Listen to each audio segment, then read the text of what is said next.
at the Mountains of Madness by H.P. Lovecraft. Chapter 12. Danforth and I have recollections of emerging into the great sculptured hemisphere and of threading our back trail through the cyclopean rooms and corridors of the dead city.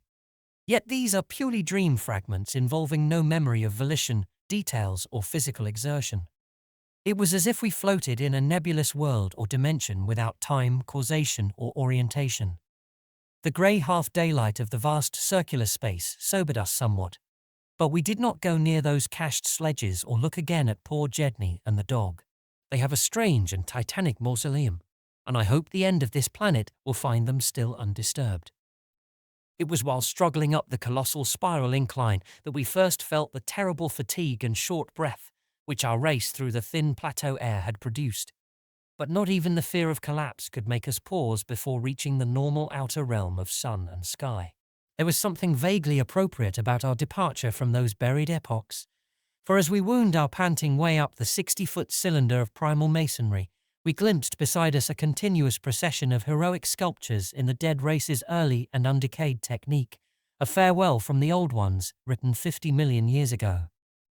Finally scrambling out at the top, we found ourselves on a great mound of tumbled blocks, with the curved walls of higher stonework rising westward, and the brooding peaks of the great mountains showing beyond the more crumbled structures toward the east. The low Antarctic sun of midnight peered redly from the southern horizon through rifts in the jagged ruins, and the terrible age and deadness of the nightmare city seemed all the starker by contrast with such relatively known and accustomed things as the features of the polar landscape. The sky above was a churning and opalescent mass of tenuous ice vapors, and the cold clutched at our vitals.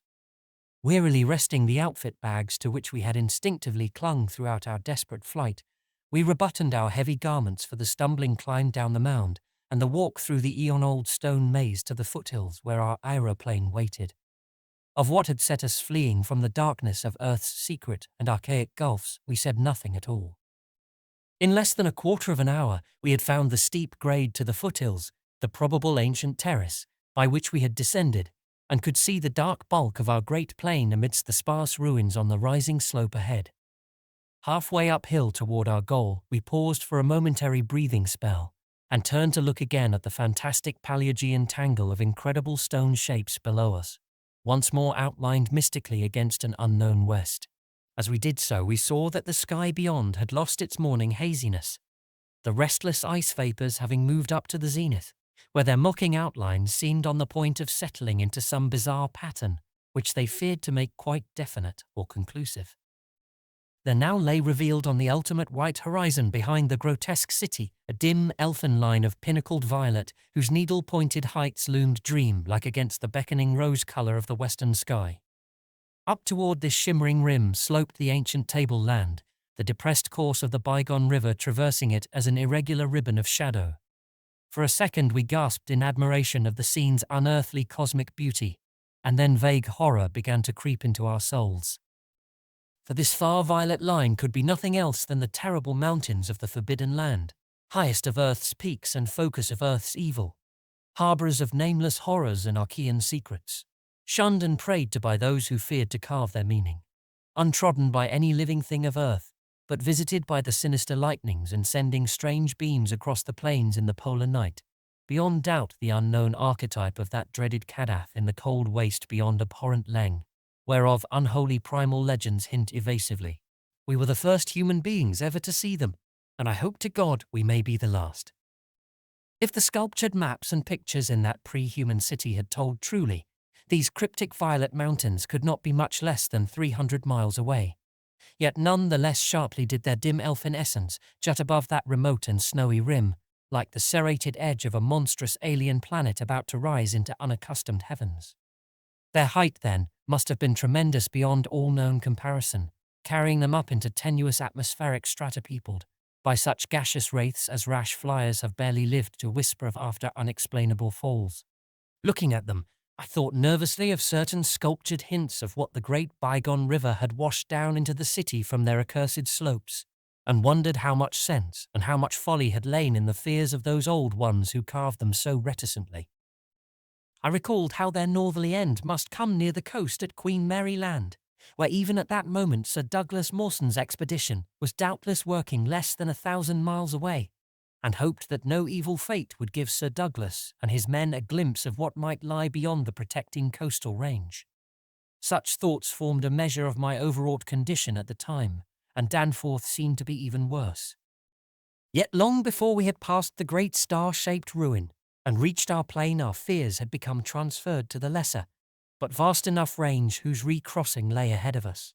From these foothills the black, ruin-crusted slopes reared up starkly and hideously against the east, again reminding us of those strange Asian paintings of Nicholas Roerich, and when we thought of the damnable honeycombs inside them, and of the frightful amorphous entities that might have pushed their fetidly squirming way even to the topmost hollow pinnacles, we could not face without panic the prospect of again sailing by those suggestive skyward cave mouths where the wind made sounds like an evil musical piping over a wide range.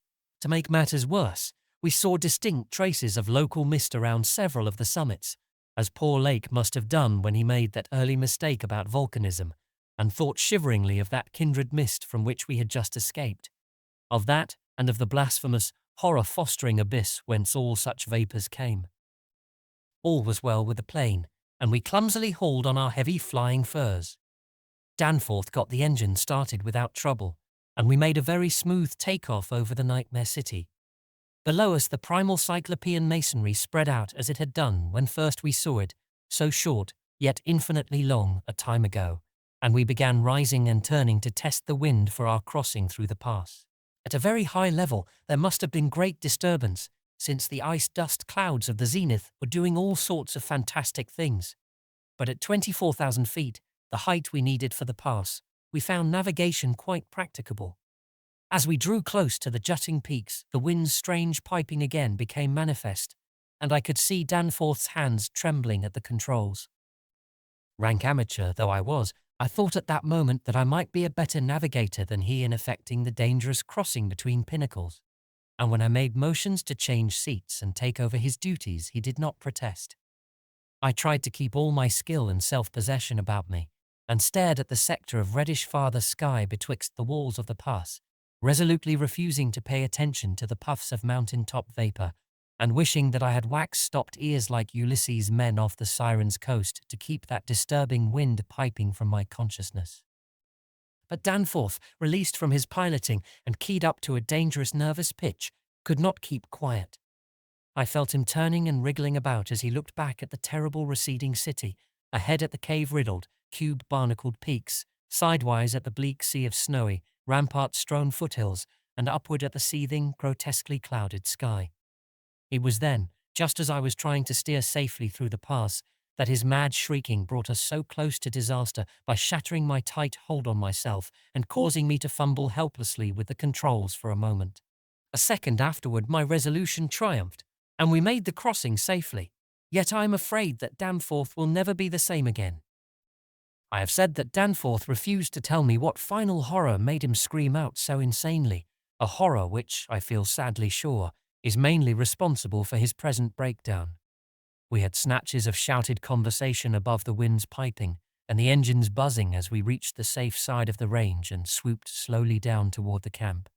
But that had mostly to do with the pledges of secrecy we had made as we prepared to leave the nightmare city. Certain things, we had agreed, were not for people to know and discuss lightly, and I would not speak of them now, but for the need of heading off that Starkweather Moor expedition, and others at any cost.